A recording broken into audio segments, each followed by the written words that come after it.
Ladies and gentlemen, welcome to Leaders of Lifestyle Podcast. I'm your host, Michael Farrow, and today we have an extremely special guest. Please meet Vickey Barron. She is one of the top real estate agents in all the United States with billions of dollars in sales, and high-end luxury real estate in New York City as a broker. Vickey's currently a broker with Compass Real Estate and has just written an incredible book, which I have no doubt will shoot to the top of the charts, Every Move Matters, Unlocking Value in Life and Real Estate. Today, we talked to Vickey about her incredible career, life, and dive into some golden nuggets of information from her new smash hit book, Every Move Matters. Vickey, how are you? I'm well, thank you. And Michael, I'm grateful that you invited me to join you, and I cannot wait to hear what questions you ask me.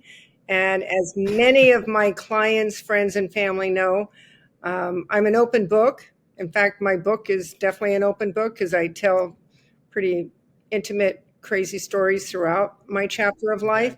So feel free to ask me anything, and I'll do my best to answer as candid and honestly as I can.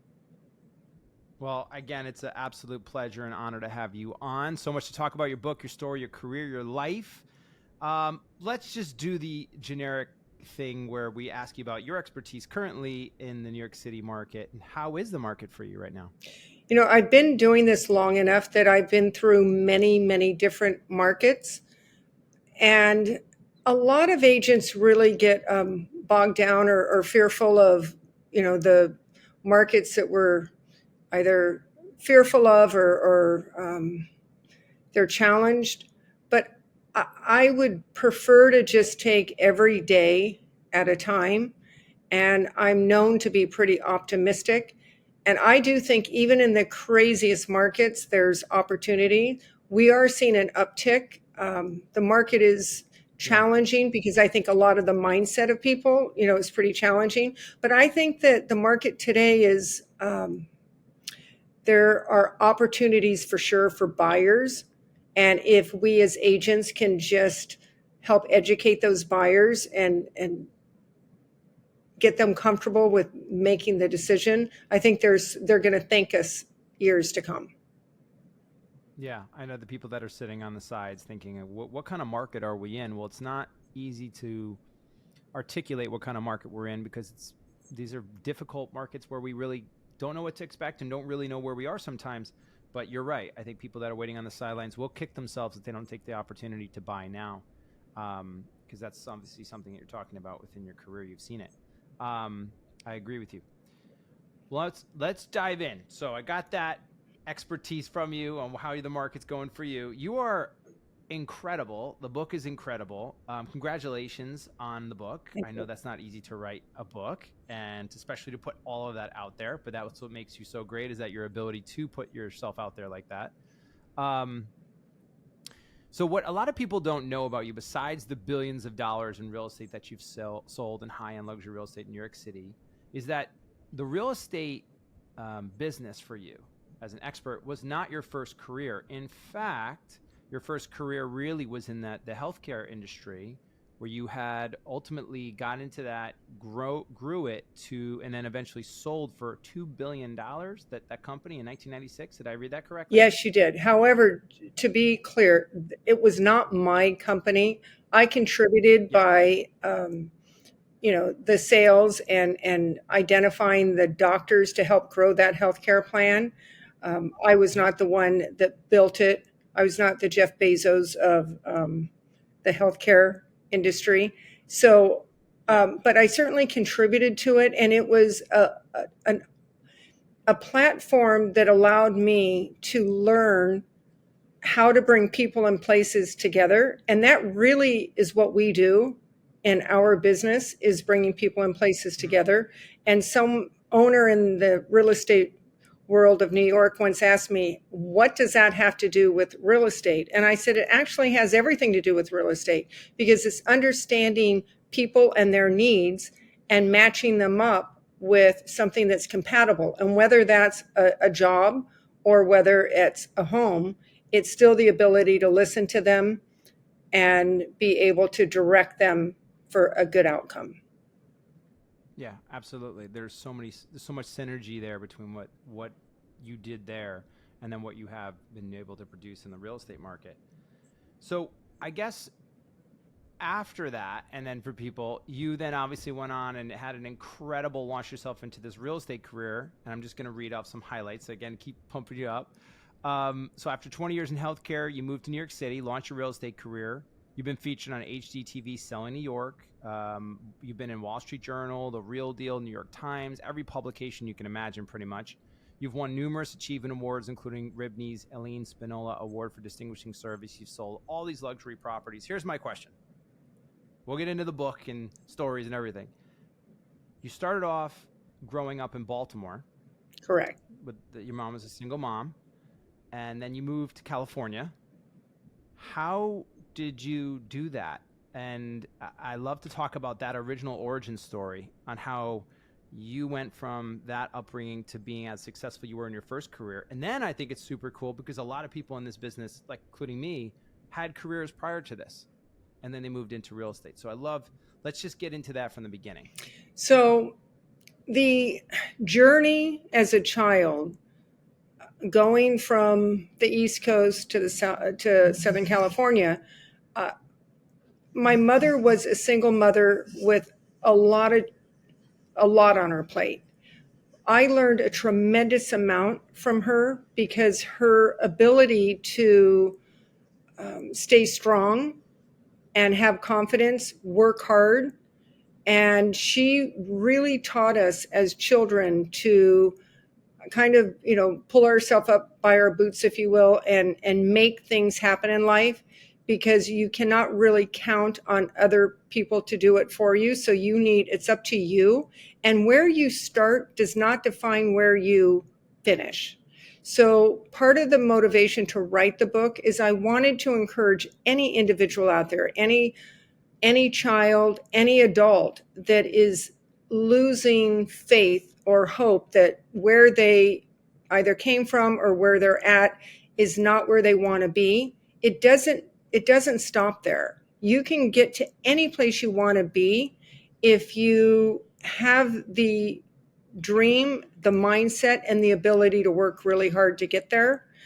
If I can do it in the real estate world, I promise you anyone can do it, because the deck was not set in my favor. It was actually, had I really thought about it, I probably wouldn't have entered it, because it's not an easy place to start a career when you don't know a single person in that state. So New York can be challenging, but I look at it as it's an opportunity. I mean, the opportunities, sometimes when I think about it, the adrenaline, like it's everywhere. So I'm very much of a believer in abundance, and New York and many places have opportunities. We just have to be willing to see them. So go ahead. I'm sorry. So the childhood, it was not an easy childhood. Some people, my very dear friends, and I'm still friends with my childhood friends, they view it as, oh, poor Vickey, she had this, difficult childhood. Nah, I kind of view it very differently. I view my childhood, my household that was complex, as a university. It was an opportunity for me to learn and witness and measure how people's moves mattered. It's like decisions that you make have a ripple effect. You cannot plant tomatoes and expect potatoes. So every move we make has a ripple effect. And if you want a certain type of life and an outcome, you have to really think about, it's no different than cooking or baking, right? The recipe, you have to put the right ingredients in there, or when it comes out of the oven, it's not going to be a good experience. And people have to take ownership on where they're at. If they rewind the movie, it kind of makes sense where you're at, because look at what you did to get yourself there. I see. Gotcha. And that's so well said. Basically, not being a victim to your past, looking at your past like it sets you up for you going forward. And so many people don't realize they get stuck in that, and they're like, "Why is it not happening for me? Why is things not happening for me?" It's like, well, you keep doing a lot of these things and thoughts to sabotage yourself instead of looking at what it created in you that's positive. It's kind of like what you're talking about. Yes. I love that. And that's a beginning building block for your success. Just that mindset that you have right there. So that's a great nugget thing to take away. Yes. Now, how did we get from California growing up after you moved from Baltimore? How did you get into the insurance business? So, well, in California. Well, you were in California, and So, then well, you let's grew talk for up. a second, Michael, how I got that job. All right, and it's in the book. It's the Yes. first Yeah. chapter, right? If I Perfect. did this job, would I have fun? That was the question Yes, that was of exactly the quote. that Yes. job. Yes. So my Yes. older sister was going on a job interview. I was tagging along because when she was done with the interview, we were going to the department store to buy my mother some slippers. So she said, Vicky, why don't you just come with me? I have this interview. And when I'm done, then it's not far from the store. We'll just run over and get mom her gift. So it was hot, Southern California. We didn't have air conditioning. I'm sitting in the parking lot in the car and I'm like, it is so hot. I'm just going to get out of here and go upstairs and hopefully they have air conditioning. So I went into the lobby of this medical office and no one was there. It was like past 5 o'clock, maybe 5:15. And I just let myself in and I was sitting in the lobby and a man in a suit walked my sister out and he was surprised to see me there, but he assumed I was there for an interview. So he said, oh, I'm so sorry. Are you here for an interview? Well, most people would have said no, right?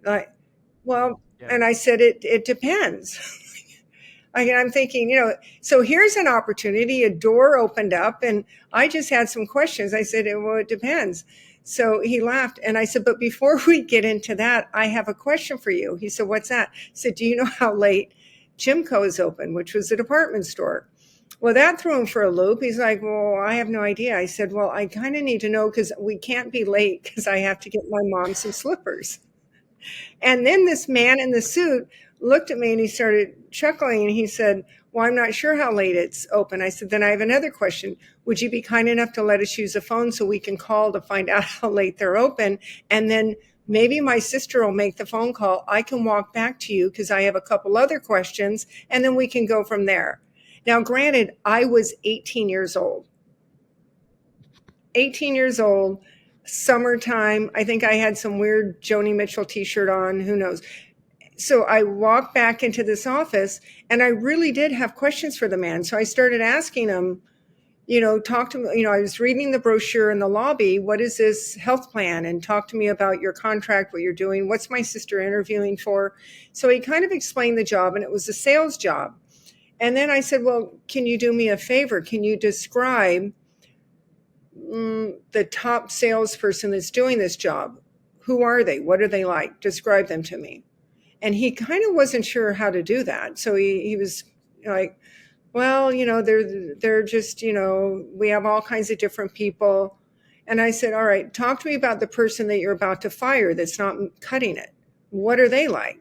Like I was trying to figure out this job and what it took to succeed in the job or not succeed in the job because I find people's behaviors interesting. So he was chuckling and it was obvious to me he didn't know the answer to this question. So I said, okay, let me ask you another question. If I did this job, would I have fun? Well, he didn't know how to answer that. He said, no one's ever asked me that question. I said, well, I think it's kind of important to have fun. You don't want a job where you're being tortured. And, I want to know what the skill sets are for me to succeed in this type of job. So anyway, to make a long story short, he said, I have a really good feeling about you and I'd like to hire you. I said, well, I could only do it for the summer because my plan was to go to school to be a nurse. So he said, I said, oh, and the other thing I should disclose, I don't have a car and my, bicycle's not going to make it. So you would have to hire my sister because she would be my ride to work. So we come as a package deal. So he hired both of us. And then we went out and it was a job knocking on doors. It was a door-to-door sales job. They dropped us off in a neighborhood, Michael, and they gave us a script and people were slamming their doors. My sister hated the job. She's like, this is an awful job. I can't believe we're not doing this. I said, this is interesting. Like, we have to figure out how to get through to these people because no one was really receptive to us at all. So I went home that night and I really thought about it. And I thought the problem was the script. It was not by the time you got through, hello, my name is Vicky and I'm blah, blah, blah, they were slamming the door in our face. So I decided to eliminate the script and take a different approach. So the next day I said to my sister, we are going to have so much fun. Watch how well this is going to work. We're going to connect to people and forget the script because it's too long and boring and no one wants to hear that long script. It's not real. It's not human. It's salesy. So my sister wasn't doing so well. They'd slam the door. She'd get very angry and upset. She didn't like the rejection. And most people don't. But I found it was a challenge. Like, how can I get these people to talk to me long enough not to slam that door in my face? And that probably was one of the best experiences I had. And I was able to, my sister only lasted like 3 weeks. She went in and she quit because she didn't like it. And I was going to quit then also because once again, I didn't have a car and my huffy bicycle was not going to cut it. So the man in the suit did not want me to quit because I was actually signing up a lot of people and selling. So he found someone to drive me to the office every day.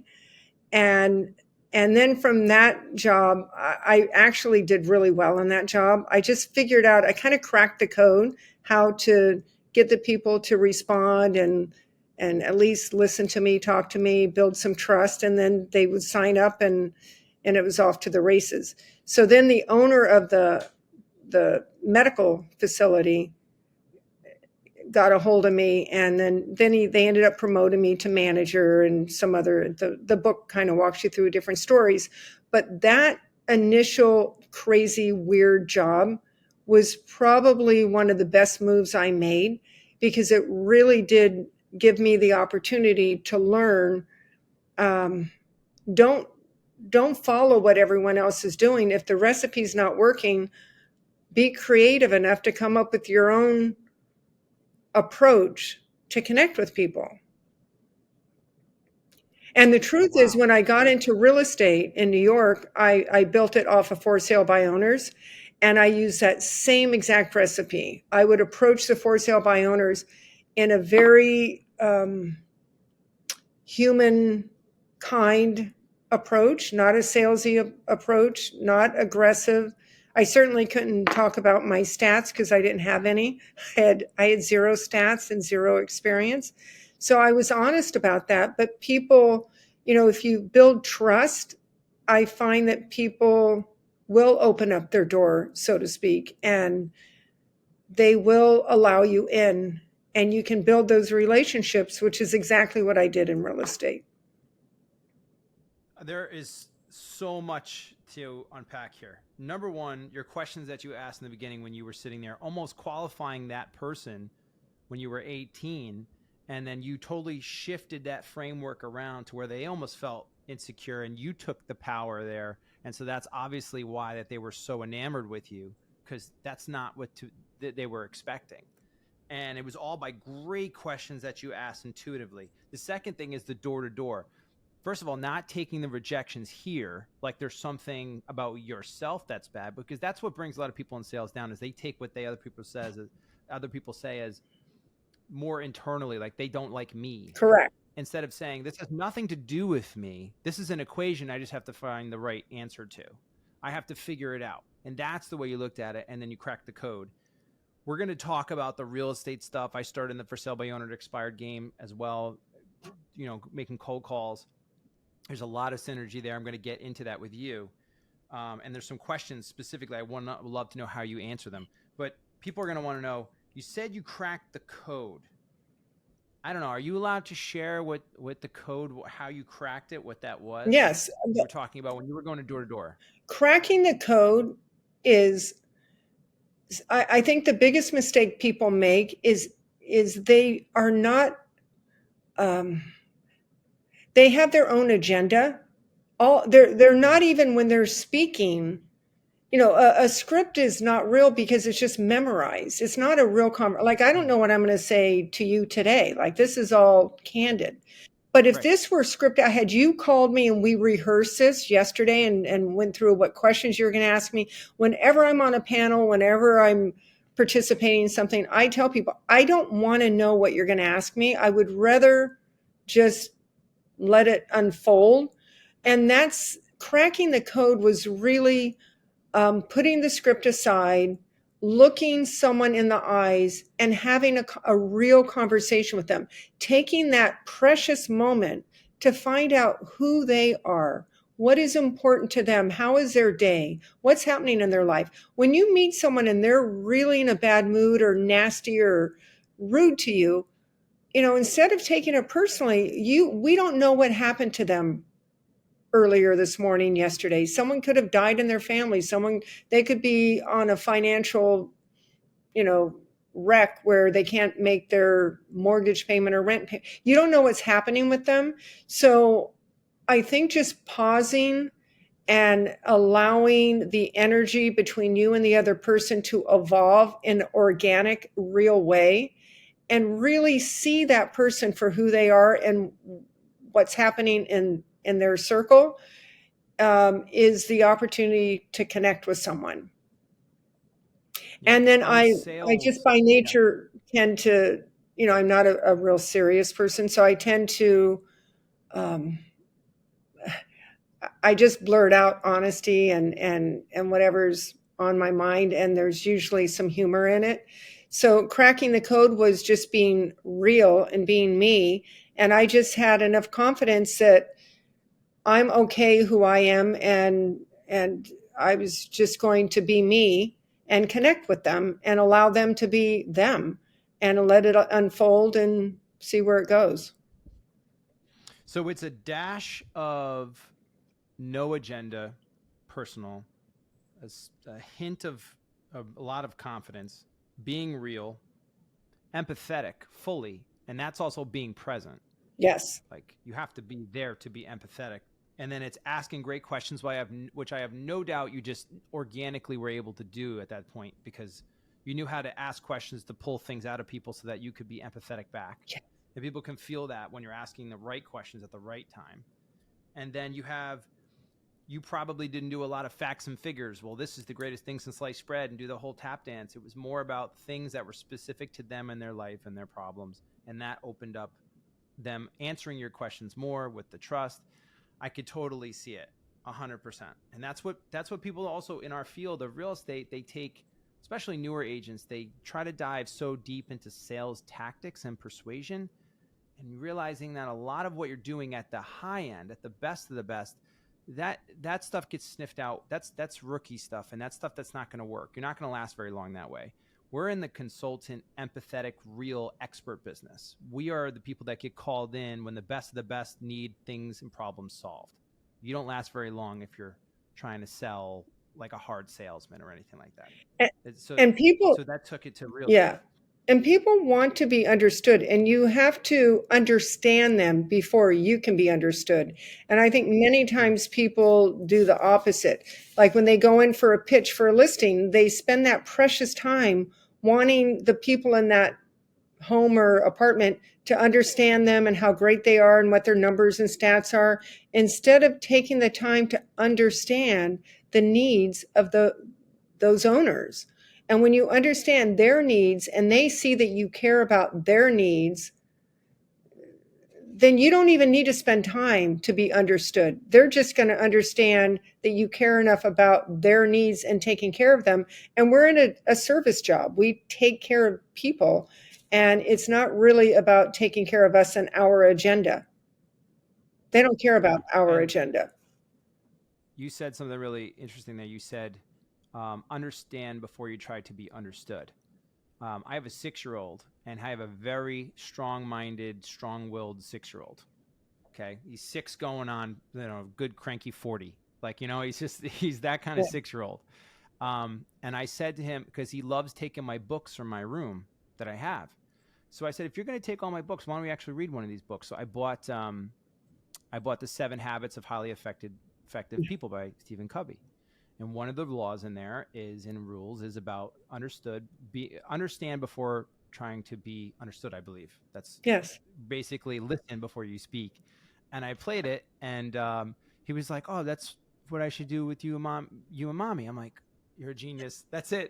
Just stop. Just don't argue with me. Just listen first, and then you could say what you. Oh, it's yes, you're 100% right. That's one of the things that we got to get out of here in here and start just focusing this way. And people will feel when our focus is this way on other people and solving the problems. That's what it's really all about. And be real about it. Yes. Totally. So, okay. So now let's shift into you crushed it in that career. Not a shock. And then you say, okay, well, now I'm just going to be in New York City and just dominate the luxury real estate market. But there's no way it was that easy. So take me to the beginning of that world and Okay. how that started and what that was. Now, if with your permission, I'd like to share one other short story in the first career that will connect me to, because the recipe's the same in this career. So later on in that healthcare world,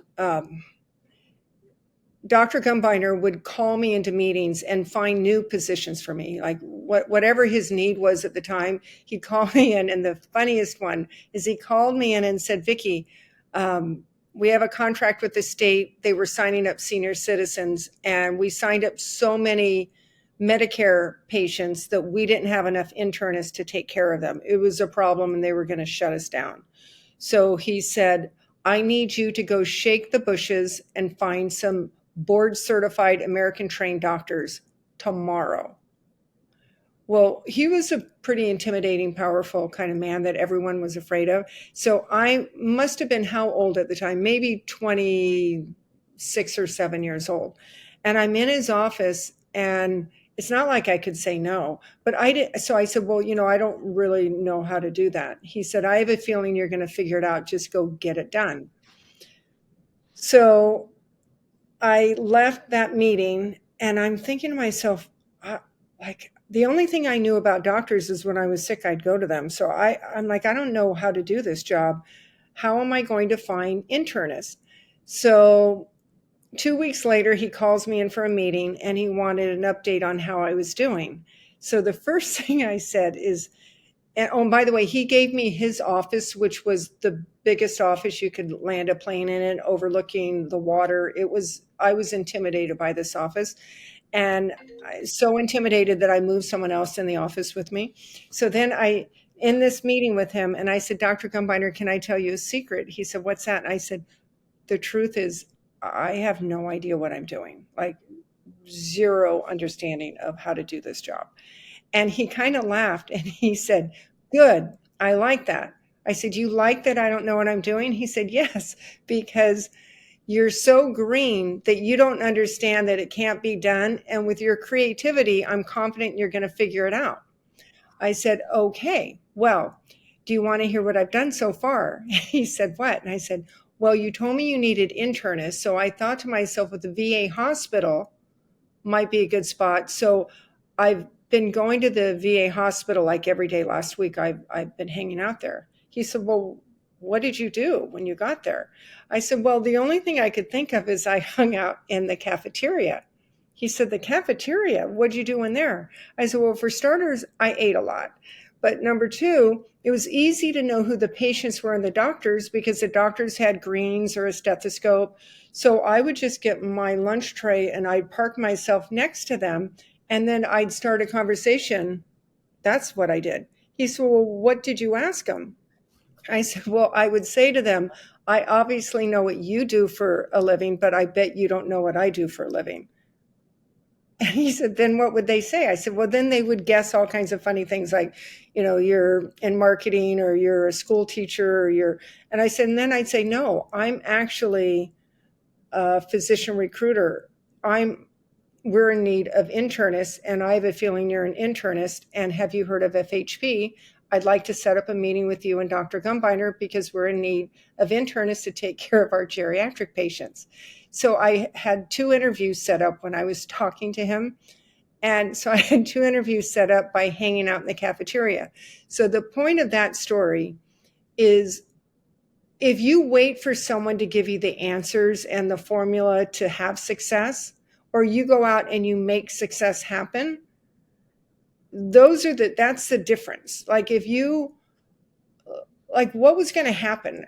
Someone, I guess, could have kicked me out of the cafeteria. Um, Maybe I wouldn't have gotten any interviews in that cafeteria, but I didn't know what else to do. So he sent a memo out to the company and he said, she may not, it was my friend Gary was doing the job with me. He said the two of them may not have a lot of experience, but the creativity is to be rewarded and we should really listen to them. So he started inviting us into meetings because we had ideas of how to get results. And we ended up doing really well. I mean, we were hiring doctors and it was a good formula. And then I decided, Wow. well, I can't keep hanging out in the cafeteria. So then I decided I needed to get You know to, the food. yeah, the food's not that good either. So then I'm like, I have to get to the person that is, all the residents that were graduating. So I ended up getting into the door of the person that managed all the residents, and then got invited to give presentations in a large group of doctors, and that was successful. There's something about you that is so real and so honest, and you're smart, but it's like I want to see you be successful because it's almost like you have no bad bone in your body. Like everything about you is just like to fully be there and to get to do something for good. And it's like when you meet those people, you want the law of reciprocity to give them something positive back, whether it's something I can do or somebody else can give for you. And I think that's probably going to be a trend somewhere in your career that we're going to find that it's just who you are naturally. You're very intuitive and you're very smart and you're very great with people, but it's also to the core character of who you are is to help. And I think that and be of service and presence. And that is probably why the stories that you're telling me, a lot of what you're saying is people had to have been like, I want to see you be successful. And the fact you're honest with me, I like you. There's something about you that's that thing about you because you're real. And I think that's why you're taking action with opportunity. It's great. Well, Michael, one other thing is talking about, I'm a believer people do want to help you. I agree with you what you're saying. I think most people, if you give them the opportunity, they want to support you and see you succeed. And I think most people are kind. So there was a doctor in the beginning, and probably because of insecurities that I have, I would rather just get in front of it. And like, I'm not the person to exaggerate and make myself sound better. I actually probably go the opposite. So with this doctor on the phone, he told me he was going to send me his CV. This is embarrassing, but it's true. He said, I'm going to send you my Okay. CV. Well, I didn't know at 18 years old what a CV was. Well, I think I was 20 something then. I still didn't know. Resume is what I like, a CV, a curriculum vitae. He said, oh, by the way, I said, he said, I'm going to send you my CV. I said, well, can you also send me your resume? He said, Vicky, because I told him, I said, I'm kind of new at this, so don't get mad at me if I mess up. That's what I said out of the gate. I'm kind of new at this. And this Dr. Gumbinder is really important. And if I fail, it's not going to look good. So you kind of have to help me. So the doctor said, well, I'm going to help you right now because you're going to hear CV a lot. So don't ask for a resume, just ask for a CV. But it's a little point where he wanted to help me, even though, you know, he could have just, he wasn't going to be mean. He was going to help me. Yeah. I think so many people try to overcome obstacles, which we're about to talk about right now, which is when we are in positions like a lot of time in real estate, when I have young or newer or even veteran real estate agents who try to get into a higher end market, they say, well, what am I supposed to say when someone says, how many homes at this price point have I sold? Or if somebody looks at me and says, why would I list my home with you? AKA qualify yourself, even though know you're not qualified statistically to do it. And I think what a lot of people, if I ask that question to 100 agents in a room and I said, if I said to you and I have a $5 million, $10 million property and you've been in the business for 10 years, but you never sold anything over $1 million, and I said, why would I list my home with you? You would go to qualify yourself because you think that's a qualifying question. So you're going to tell me, all these other qualifying things about yourself, or figure out a way that your company's qualified, that you've done all these other houses, or a lot of people will lie. They'll just lie. Yes. And I'm saying you guys are missing the whole point. You cannot re-qualify yourself on something you're not really qualified for. You have to go back, be completely honest and almost deprecating as to who you are first. Mm-hmm. Let them realize you're a real person, but you're there completely with honesty to help, and you're smart and you can handle everything. And then you can go into them as people, the problems they are facing, and the attributes you have to specifically go at helping them, and that you guys are the same people. Really, there's a lot of them in you. So that's literally what I have written down here is, why would I work with you? And don't pre-qualify yourself. Be honest, be real. You can be self-deprecating. You don't have to knock yourself down, but you can say, no, I have never sold that much, or I have never sold a property that big, or like you said, I am new to this. So Michael, right? I think this is this was an important moment for me. Like every move matters, right? I wanted this listing of a townhouse. My price point was much lower for many, many years because I really converted for sale by owners, and most of them are not 10 and $20 million. So I'm in this townhouse that was $13 million, sitting in the dining room. They had interviewed 5 top brokers, all of which had more experience in townhouses than I had. So I'm in the dining room, and the men looked at me and they said, Vickey, everyone so far that we've interviewed all have, they've said they have 1 or 2 buyers for our house. How many buyers do you have for our house?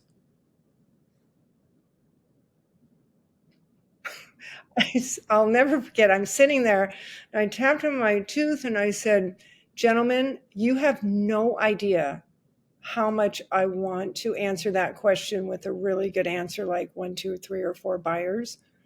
But honestly, I don't even have 1 buyer for this house. I kind of want to have a buyer for the house, but I don't. And then I went silent and they all looked, and you could see that they almost felt sorry for me. Like, she doesn't have a buyer for the house. And I said, but you know what the really good news is? And they said, what? I said, the good news is whoever you're going to identify as the person that's a right fit to get you to the finish line, that person obviously is going to be good at marketing, is going to be good at negotiating. They're going to be able to properly tell the story to get your house attention and get it sold. They don't need to be the person with the buyer. You want the person that's going to negotiate on your behalf. And if you interviewed all those agents, whoever you pick, the other agents are going to bring their buyers and they're going to buy the house and you'll get to the finish line. Doesn't really matter. But I have a question about the kitchen. Did you tell me that the hood vented to the outside? I can't remember. And then I just pivoted and went on to another topic. And I did fortunately get the townhouse listing. And by the way, on that listing, because I had not sold that price point and I had not sold many townhouses. So for insurance, I called up Leonard Steinberg and I said, Leonard, would you want to partner with me to sell this townhouse? Because he had the resume, if you will, to do that. And I kind of did it as insurance, and he was gracious enough to do that with me, and we got the house sold. I do the same thing to this day with Leonard Steinberg. Shout out to Leonard Steinberg. You know exactly what I'm talking about, Leonard. When you see this, it's really great to be in a good company when you have good friends and people you just admire and that are so gracious with their time to give that back, again. And now you're in that spot where people reach out to you for the exact same thing. But yes. What you said right there, that whole story about being in front of these people and getting that question is that, like, I'm not kidding. When I say to people who want to get in high end, well, why don't you just go do it? Why don't you just go do it? Well, I don't know what to say if they ask me that question. I don't even know how to do it. Well, if you knew how to do it, would you still know how to answer that question? Well, even if I knew how to do it and you wrote out the entire playbook of how to sell a high-end real estate property, I still don't know how to answer that question. because it's a very difficult ego thing to do for people. It's a mental gymnastics thing. Yes. They have to remember that it's not about you and it's you have to do it. And I call it something different. I give it a name, what you did, which is basically when you tapped your teeth and then you said, I want to have a buyer, but I really do not have a buyer for this place. I'd like to, but I don't. And then you went into basically saying what they already know, which is in line with them, saying what it is that they're going to be expecting from this person. And I love how you pivoted, just like you did when you basically were being interviewed back when you were 18 and said, well, tell me about this person. Tell me why I would have fun here. And you're just, when you're in that control place of asking questions sincerely, Yeah. you are in that spot. And going into the real estate business, when you started off making the cold calls or not working the cold calls, well, working with expireds and for sale by owners and things like that, and building up your resume and building up your career, did you ever receive that question again or get that put into that situation again where you found, well, this is my first listing at this price, and then when I moved up to this thing, I got that again? Did it come back again in your career? It did, and it wasn't so much on pricing. It was I'm not going to give. Well, I guess I could give his name. It was the Manischewitz, Mr. Manischewitz, called me up and wanted me to. He was looking to buy something, and he asked me to come to his office. He wanted to interview me. Well, that doesn't normally happen with buyers. That happens with sellers, but you don't like go on an audition to, I guess. Well, it happens because it happened to me, but it's not common. So I got in my appropriate outfit and went down to his office and sat in his office with him. And I had met him in Chelsea. And now I was maybe a year into the business. And he said, do you know, we're thinking of buying something in Tribeca. Have you done a lot of work in Tribeca? I didn't even know how to get to Tribeca. All right. So I'm new to New York. All I said is I had been there with some friends that were in town, and I love Tribeca. So I sincerely said, oh, I love Tribeca. So you're not just limited to Chelsea? He said, no. I said, okay, so what part of Tribeca are you most interested in? I never really answered the question. I just said, I love Tribeca. And then I asked him another question, which was what part of Tribeca? And then what I did, this is what I'm going to share next, is important. So I was taking him out, let's say on Friday.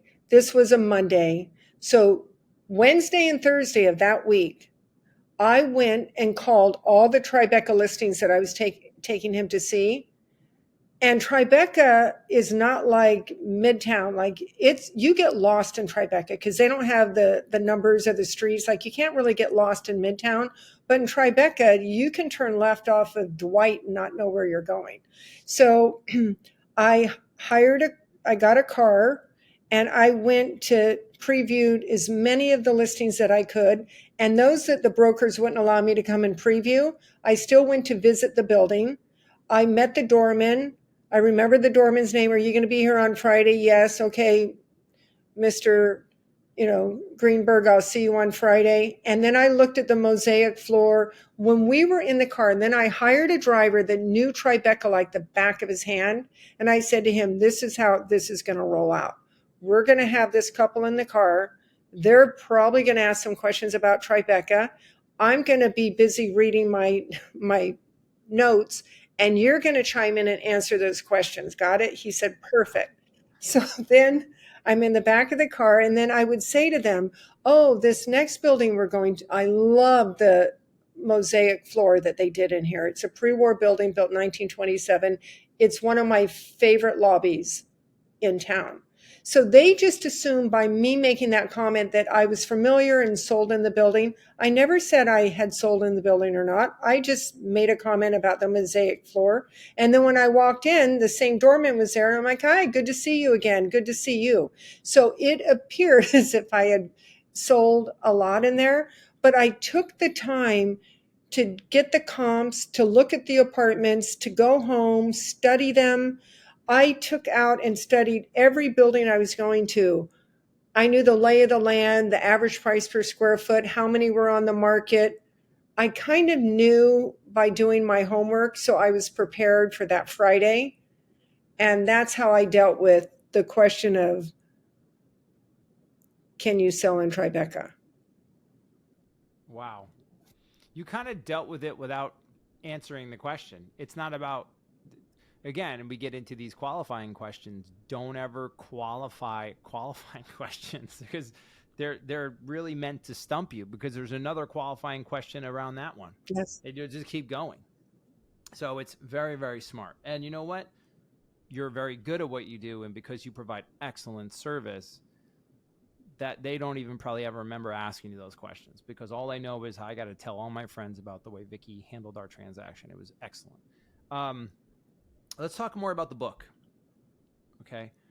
The book now, you have talked to us a lot about how you got to the point of being successful in real estate and gave us some really great things to think about.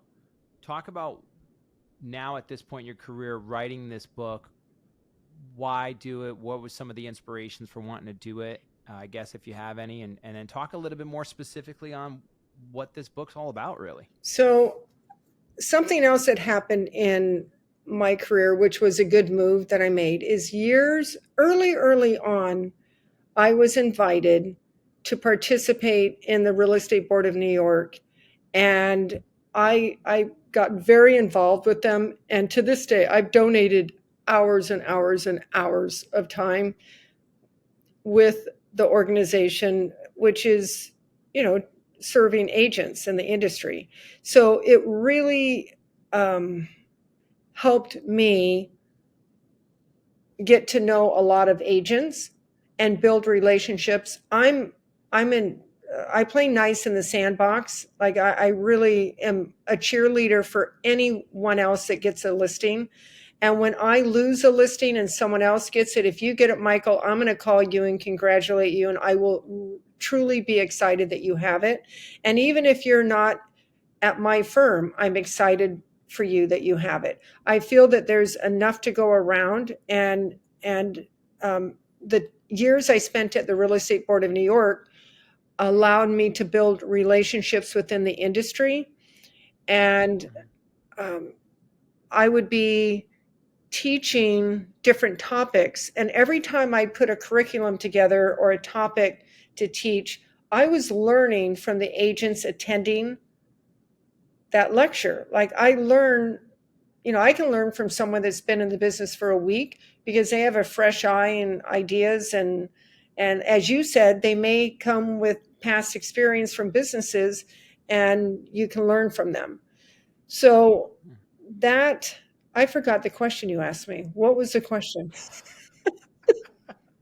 See, I'm not that smart. I don't remember the Mission question. accomplished. Mission accomplished. So why should I hire you, Vickey? No. I have no idea, Michael. I have no idea I why you don't should know. hire. That question was also asked Um, on a new development. Why should I hire you? And I said, I had never sold in a new development. I said, I have no idea, but I'm a little bit abnormal and I don't think like your average bear. So they said, well, what do you mean by that? And I said, well, I tend to be kind of creative. And when everyone's going left, I like to go right. And I see the end before the beginning. And they said, well, what have you done that was creative recently? Well, I think they were thinking real estate related, and instead my answer was, well, and it was the truth. I said, I just wrote a real estate rap song, if you kind of want to hear that. And they said, one of the gentlemen said, okay, can you sing it? So I sat in the interview and sang my real estate rap song that I made up. And they didn't ask me any more questions, and then they hired me. It was hilarious. I mean, at least the song had to do with brokers. It was like brokers do wake you up, remember? wake up, Okay. wake up. Do you remember the song? Oh yeah, Do you remember the song? yes. All right, do it. I'll sing just the beginning of it. It goes, brokers wake up, wake up, wake up. Get out of bed, it's way past 8 and you're running late. Grab your show sheets, fact sheets, get yourself to Bank Street. MetroCard, Crunch Bar, Starbucks too far. You ain't got no time for Starbucks. You're huffing and you're puffing. You make it on time just to find this sellers lounging behind with their goofy PJs and their messed up hair, and the apartment's in total despair. Wake up. And it goes on about a financial meltdown. Anyway, Vicky, I've done almost 50 or 60 episodes. This is the greatest moment in the history of this podcast. Congratulations. Congratulations. Now you're going to say, Uh, how does she make any money? She is seriously. But you know what? I have fun. You have, if you're going to have the job, well, you yeah, have fun. You have to make it fun. that is just incredible because again, it just goes to the point of it's like just be real and just be who you are. I've never seen a better example of a successful real estate broker not putting a fake facade or a mask on and just being Vickey Barron, the girl from Baltimore moved to California who's having fun Who's with and life. then when you read the book, and I had no name. I was born and they didn't have a name for me. It was my whole journey. You know, we actually there we had my mother was on. She was so determined, so she put us on a train because we didn't have enough money for a plane, and took us from Baltimore to California, and she just worked really hard and taught us. Here's an example what she taught us. She would mow the lawn and sweep the front of our house, and then of course she'd have me out there weeding and helping her, and then she would sweep 3 or 4 houses to the left and 3 or 4 houses to the right, and then people would say, why are you doing other people's sidewalk? And she said, listen, I just spent 4 hours cleaning and cleaning the front of my yard. The wind is blowing. They have all those leaves. They don't do any of it. And all that's going to blow in front of my house 2 hours from now. So I might as well do the extra work and go to the left and the right. And that was kind of the work ethic. And she always taught us, you do not need money to keep your house clean. And by the way, I do think this, like your room, you know, like how someone keeps their room. People go, oh, it's not a reflection of me. Oh, yes, it is. It's your room. So how you keep that room and the attention to detail kind of is a, you know, it's not just within your room that has an effect. Yeah, it's a reflection on you. Mm-hmm. Yeah, absolutely. That's incredible. Um, I mean, we got to just, I really want to get into the book. There's, I mean, if anybody has listened to this and you are not just craving to pick this book up and just read it and You want to see listen the to book? these Here it is. stories, there you go. Every move matters. Unlocking Value in Life and Real Estate. You can pick that book up on Amazon. Where else can they find that book? Barnes and Noble, Amazon, Walmart. There's a list of them. If they Google it, it comes up. But yeah, so I'm learning all kinds of stuff with the. Oh, so you asked me why did I write the book? That's why I was talking about. See, it came back to Before the rap song. so Yeah. before the rap song. So I enjoy helping other people, and when I will teach at Rebney or at Compass, if I'm doing a lecture, agents will often come up afterwards and they'll say, you know, Vicky, I went to your last class and I was able to land a listing, or I was able to overcome this rejection, and it really did help me. I wish you had a tape, or, you know, if there was something I could listen to outside of this classroom.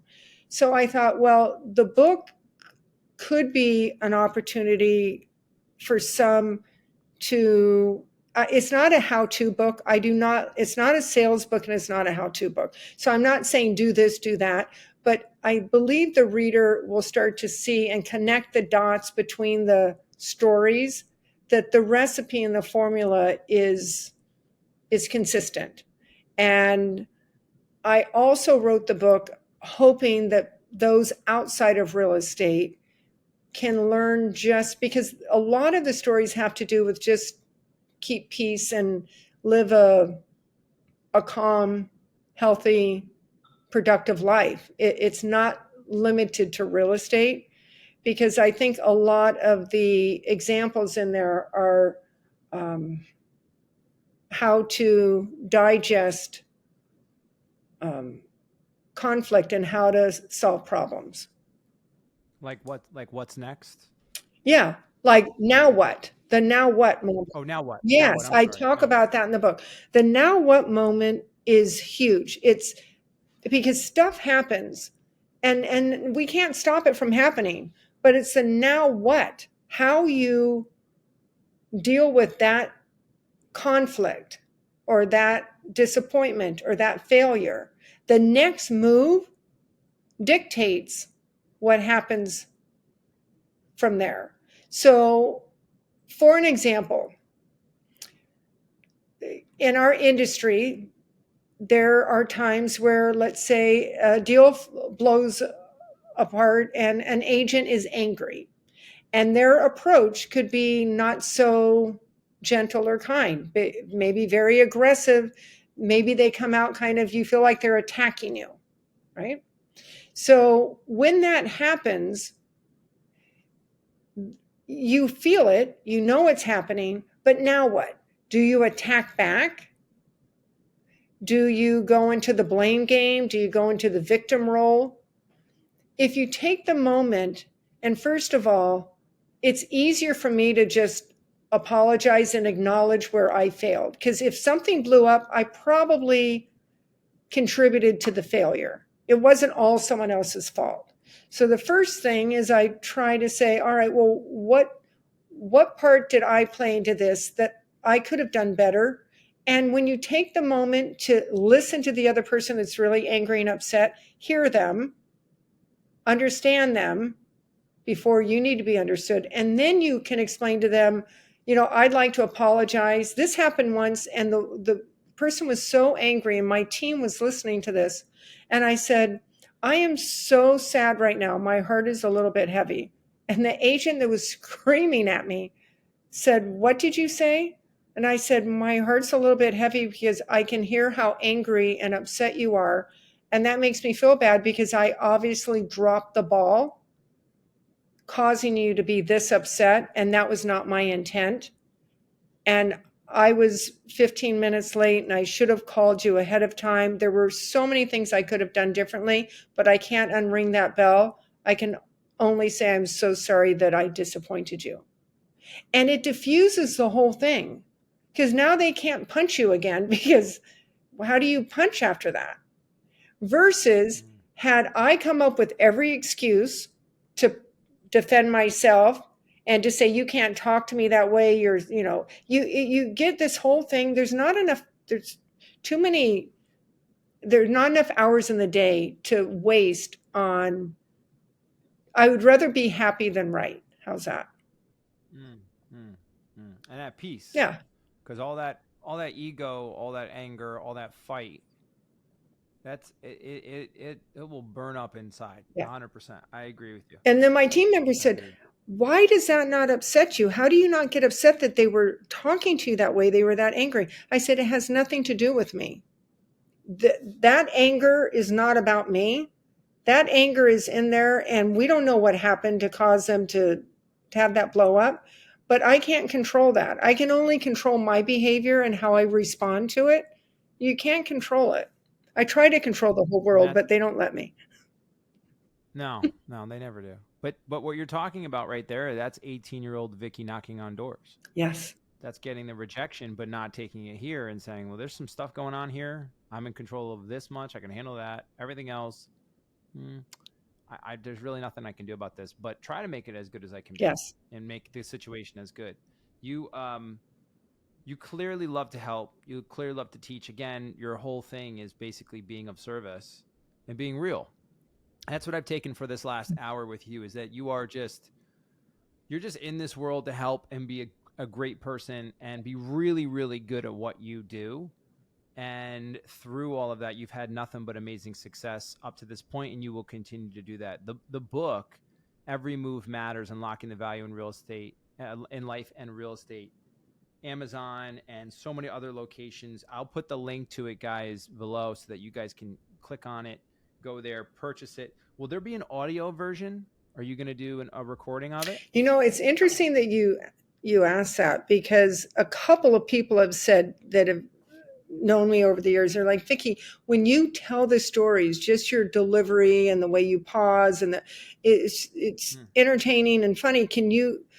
But then Pacey Barron, my daughter on my team, and Larissa, they're like, how are you going to do? They're not confident that I can do that. So I'm not sure I don't know how I would get that done, but if I could do it, I think it would be beneficial. But I don't know how to answer the Yeah. question yet because both of them feel that it's more difficult to accomplish than I think it is. I think you could do, first of all, everybody buy the book, read it because you should be reading it. Then put it on your coffee table because it's a great cover. It looks really good. It looks like a very studious book. So hold it up again. Yeah, Can you hold it up for I everybody to do see? like the cover, I have to say. Look at that. Look at that. That's a great addition to anybody's coffee table. Look at that. Forbes on the bottom. Look at that. The buildings in gold there. Oh, Then, go ahead. no, you continue. Then I was gonna say, if you do an audio book, which I do think you could do it, I do think it could be done in a way where you can express certain things. Even when you were telling me the story about tapping your teeth, there's ways you could do that, and people will feel that. So then I would buy that, and I would listen to it back and forth in the car, driving everywhere. And then, if you really want to get crazy, if you were ever to do a video version of this for sale, I would buy that and then watch the videos as well. So I would do this in every media platform because it's just, as an agent, this is one of those books that everybody should pick up because it's, yes, everybody wants the how-tos and give me the scripts and give me the plans, and give me the whole thing. But there's a lot of things in here that this is a career book. This is something that you need to keep in your mind because this is more of the mental side. This is more the end game, over the 20 to 30 to 40 years you're going to be in this business. There's going to be ups, there's going to be downs. Having these things that you're talking about to keep it real, handle disappointment, get up off the ground. That's where everything is. It's been an absolute pleasure to talk to you. This is the first time we've ever gotten to meet, but it's been absolutely so interesting. You gave me the best moment ever in the podcast. And no offense to everybody else been on the podcast. Don't send me emails. You guys are great too, but come on. None of you rapped. And it just is what it is. You can't top it. Vickey wins. Vickey, is there anything that you want to say or talk about before we sign off here? No, I'd like to just, anyone that's listening, I really feel if we all take time to just accept who we are and embrace our shortcomings, embrace, we didn't touch on that, but I couldn't even speak until I was 7 years old. I had some challenges with language. And to this day, I still have challenges in certain areas, but you don't die. Like, you don't have to be perfect. You don't have to approach life other than who you are, and just be proud of who you are.